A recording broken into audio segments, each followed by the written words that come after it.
Assalamualaikum warahmatullahi wabarakatuh. Perkenalkan, nama saya Raja Rahman Sasinaga, jurusan Manajemen Pendidikan Islam, Fakultas Ilmu Tarbiyah dan Keguruan, semester 2.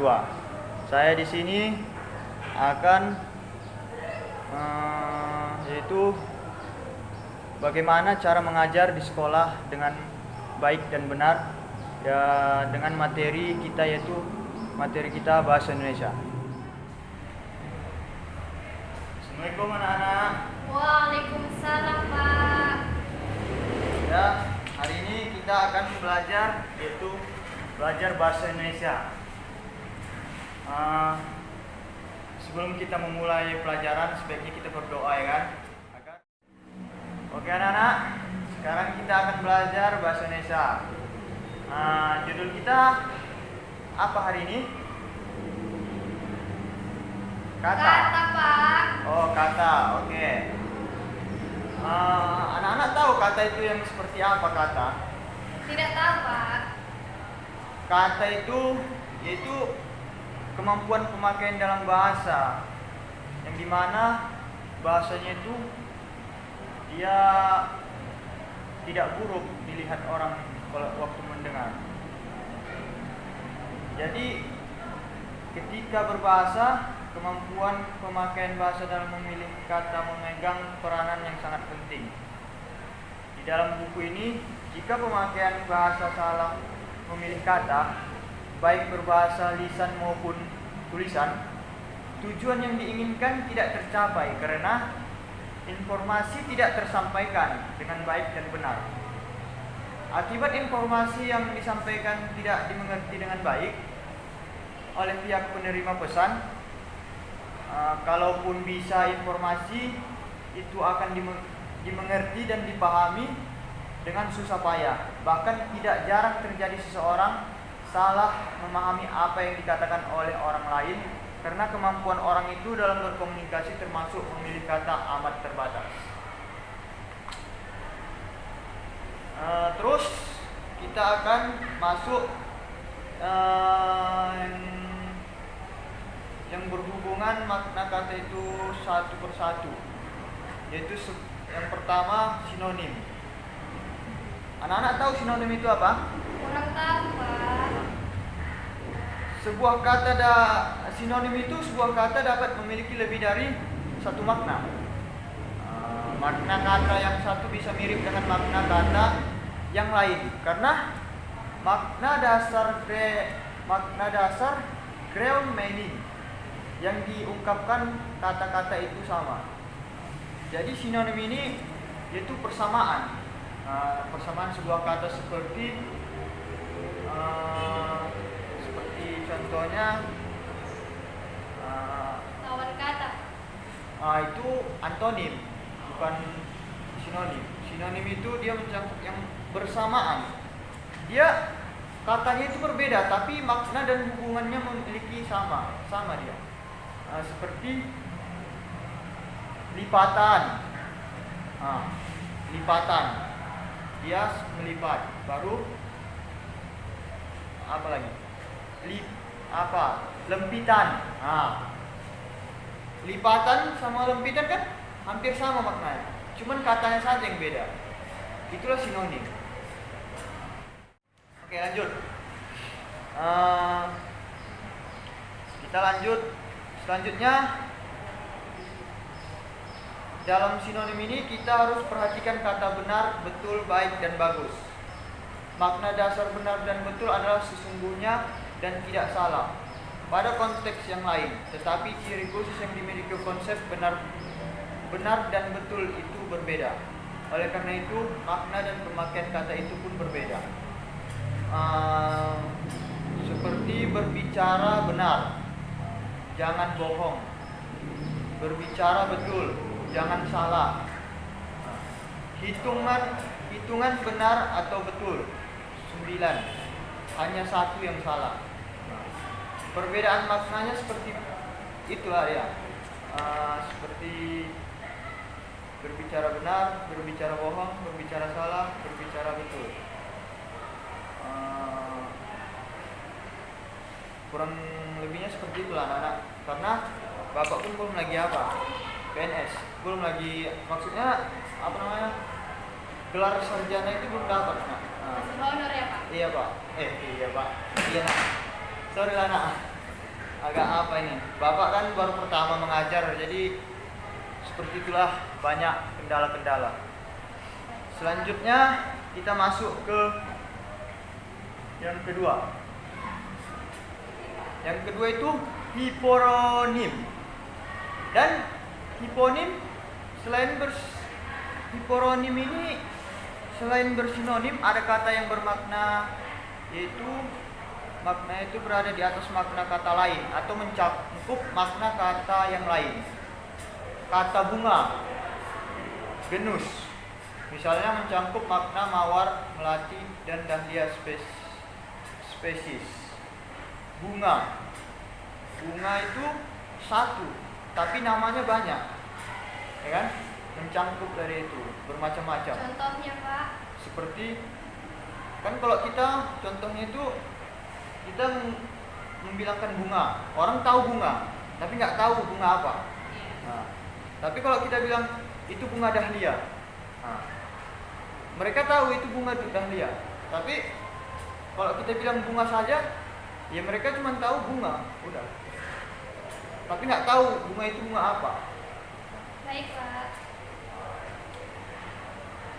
Oke, di sini di bidang hukum dan peraturan perundang-undangan, misalnya peraturan perundang-undangan bermakna generik karena mencakup kata bermakna spesifik, seperti undang-undang, peraturan, ketetapan, dan lain-lain. Perundang-undangan, yaitu contoh lain ialah kata sakit, kata umum, atau genus yang bisa mencakupi sakit mata, sakit telinga, sakit perut, sakit jantung, dan lain-lain. Itu sama seperti yang tadi yang kita bahas tentang bunga juga. Nah, dia bunga, tapi dia nggak tahu bunga apa. Dia sakit, tapi dia nggak tahu sakit apa. Itulah. Masuk ya yang ketiga, pertentangan. Selain bersinonim, ada juga kata yang bermakna pertentangan dengan makna kata yang lain, yaitu antonim. Antonim adalah oposisi makna yang berjenjang, misalnya tinggi, agak tinggi, tertinggi, tidak tinggi, tidak sama dengan rendah. Tunggulah, kita lihat oposisi. Di halaman berapa Pak? Di halaman 28. Baik Pak.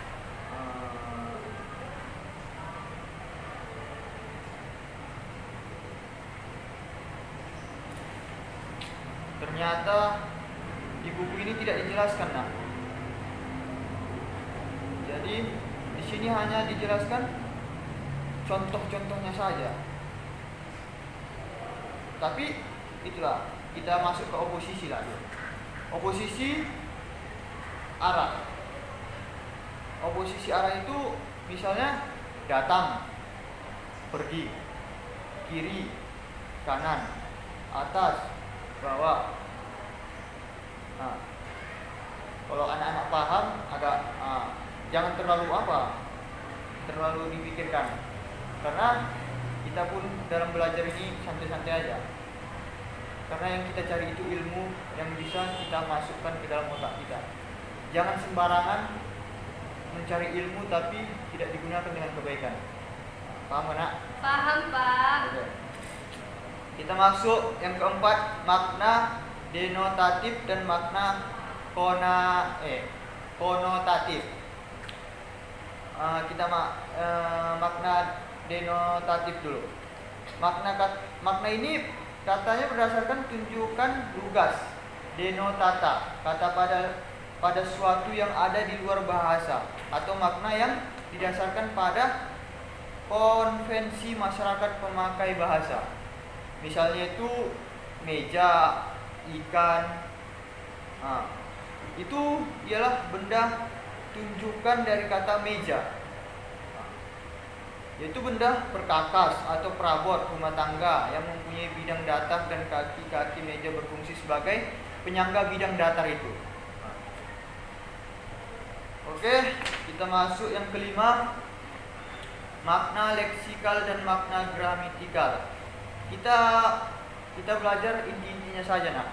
Soalnya kalau kita belajar semuanya, kita nggak akan dapat. Sebenarnya pelajaran yang kita pelajarin itu, kalau kita hanya fokus satu pelajaran saja, kita bisa dapat ilmu itu. Dalam seminggu pun bisa kita dapat kalau itu saja yang kita pelajari. Bahasa Indonesia, terus bahasa Indonesia, menjadi seorang sastra Indonesia apa? Seperti ya pemilik buku-buku bahasa Indonesia itulah. Orang itu bisa menciptakan buku ya karena mereka fokus di situ aja. Kita pun harus bisa seperti itu.